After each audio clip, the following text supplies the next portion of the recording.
సార్వత్రిక ఎన్నికల షెడ్యూల్ త్వరలోనే వచ్చేస్తోంది. ఏపీలో ఎంపీతో పాటు అసెంబ్లీ ఎన్నికలు కూడా జరుగుతున్నాయి. తెలంగాణలో మాత్రం 17 పార్లమెంట్ స్థానాలకు ఎలక్షన్ జరగనుంది. ఈ 17 పార్లమెంట్ నియోజకవర్గాల్లో త్రికోణ పోటీ గట్టిగానే ఉంది.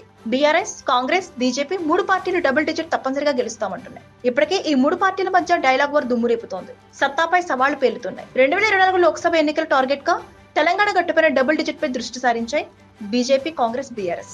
2019లో పార్లమెంట్ ఎన్నికల్లో బీఆర్ఎస్ 9, కాంగ్రెస్ 3, బీజేపీ 4, ఎంఐఎం 1 స్థానాలను చేజిక్కించుకున్నాయి. ఇప్పుడు BJP, Congress, BRS 3 double digit పై గురిపెట్టాయి. ఇస్ పార్ 400 పార్ మిషన్ 400+ లక్ష్యంగా కమలదళం వ్యూహాలకు పదులు పెడుతోంది. దక్షిణాదిపై ముఖ్యంగా తెలంగాణ మీద బీజేపీ హైకమాండ్ స్పెషల్ ఫోకస్ పెట్టింది. గత లోక్సభ ఎన్నికల్లో బీజేపీ 4 ఎంపీ స్థానాలు గెలుచుకుంది. ఈసారి తెలంగాణలోని 17 ఎంపీ స్థానాల్లో 12 సీట్లు బీజేపీ గెలుచుకోవడం ఖాయమన్నారు అమిత్ షా. 2019 ఎన్నికల్లో కాంగ్రెస్ 3 ఎంపీ స్థానాలు చేజిక్కించుకుంది. 2024 లోక్సభ ఎన్నికల్లో 14 ఎంపీ స్థానాలు గెలవాలనేది కాంగ్రెస్ టార్గెట్. అంటే అదనంగా 11 స్థానాలపై గురిపెట్టింది.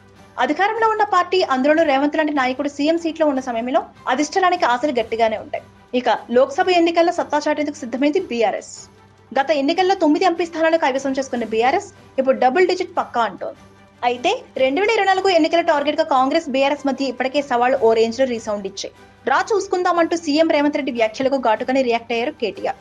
డబుల్ గేమ్స్ అంటే ఇప్పటివరకు ఒక లెక్క, ఇప్పటి నుంచి మరో లెక్క. తెలంగాణలో 2 అంకెల స్కోర్ కొడితే ఆ పార్టీ ఆధిపత్యం వచ్చే 5 ఏళ్లు కొనసాగుతుందనేది పక్కా. Please subscribe Pragna Media. Please like, share, subscribe to Pragna Media. Pragna Media, please do like, share and subscribe. Please subscribe to Pragna Media. Please like, share and comment if you like the video. Pragna Media.